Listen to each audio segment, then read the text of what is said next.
ಈ ಹಣ ಅನ್ನೋದು ಏನ್ ಬೇಕಾದ್ರೂ ಮಾಡಿಸ್ಬಿಡುತ್ತೆ. ಒಂದು ಕ್ಷಣ ಬುದ್ಧಿಗೆ ಮಂಕು ಕವಿದು ಬಿಡುತ್ತೆ.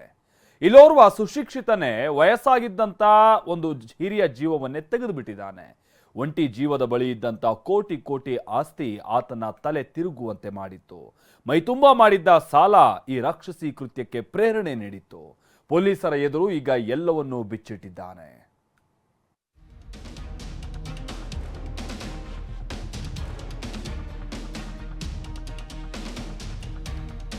30 ಲಕ್ಷ ಸಾಲ ತೀರಿಸಲು ಅಜ್ಜಿಗೆ ಹಣ ಕೇಳಿದ್ದ ಕಿರಾತಕ.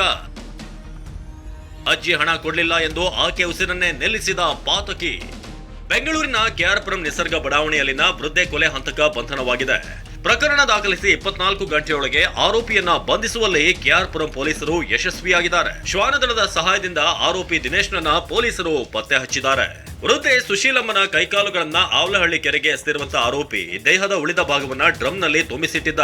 ಸುಬ್ಬಯ್ಯ ಕಿತ್ತಳೆ ಕೃಷಿ ಮಾಡಿ 100 ಗಿಡದಿಂದ 2.5 ಲಕ್ಷ ಗಳಿಸ್ತಿದ್ದಾರೆ. ನೀವು ಕೂಡ ಅವರಿಂದ ಕಲಿಬೇಕಾ?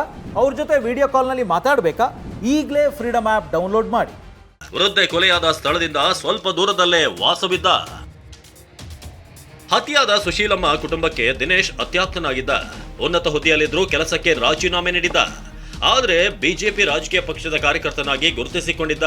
ಸುಶೀಲಮ್ಮ ಕೊಲೆ ಪ್ರಕರಣದಲ್ಲಿ ಈತನ ಪಾತ್ರದ ಬಗ್ಗೆ ವಿಚಾರಣೆ ನಡೆಸಲಾಗಿದೆ. ಸುಶೀಲಮ್ಮ ದೇಹವನ್ನ 6 ತುಂಡುಗಳಾಗಿ ಕತ್ತರಿಸಿದ್ದ ದುಷ್ಕರ್ಮಿ ನಿಸರ್ಗ ಬಡಾವಣೆಯ ಪಾಳುಮನೆ ಪಕ್ಕದ ಗಲ್ಲಿಯಲ್ಲಿ ಶವ ಬಿಟ್ಟಿದ್ದ. ಶವ ಪತ್ತೆಯಾದರೂ ಮೃತದೇಹದ ಕೈಕಾಲುಗಳು ನಾಪತ್ತೆಯಾಗಿದ್ವು. ಆದರೆ ಕೈಕಾಲುಗಳನ್ನ ಆವಲಹಳ್ಳಿ ಕೆರೆಗೆ ಎಸೆದಿದ್ದ.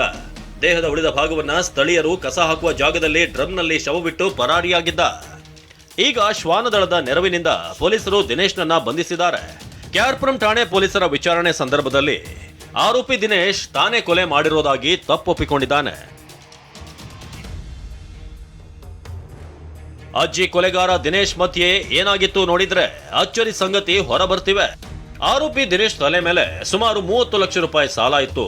4 ವರ್ಷದ ಹಿಂದೆ ಚೆನ್ನೈ ನೇವಿನಲ್ಲಿ ಮರ್ಚೆಂಟ್ ಆಗಿ ಕೆಲಸಕ್ಕಿದ್ದ. ಬಳಿಕ ಅಲ್ಲಿ ಕೆಲಸ ಬಿಟ್ಟು ಕೆಆರ್ಪುರಂನಲ್ಲಿ ಮನೆ ಮಾಡ್ಕೊಂಡಿದ್ದ. ಇತ್ತೀಚೆಗೆ ಸಾಲಗಾರರ ಕಾಟ ಜಾಸ್ತಿಯಾಗಿ ಅವರೆಲ್ಲ ಮನೆಯ ಬಳಿ ಬರ್ತಿದ್ರು. ಸಾಲ ತೀರ್ಸೋದು ಹೇಗೆ ಅನ್ನೋ ಚಿಂತೆ ಆತನನ್ನ ಕಾಡ್ತಾ ಇತ್ತು. ಇತ್ತೀಚೆಗೆ ಅಜ್ಜಿ ಆಸ್ತಿ ಮಾರಾಟ ಮಾಡಿದ್ರಿಂದ ಆಕೆ ಬಳಿ ಕೋಟ್ಯಾಂತರ ಹಣ ಬಂದಿತ್ತು.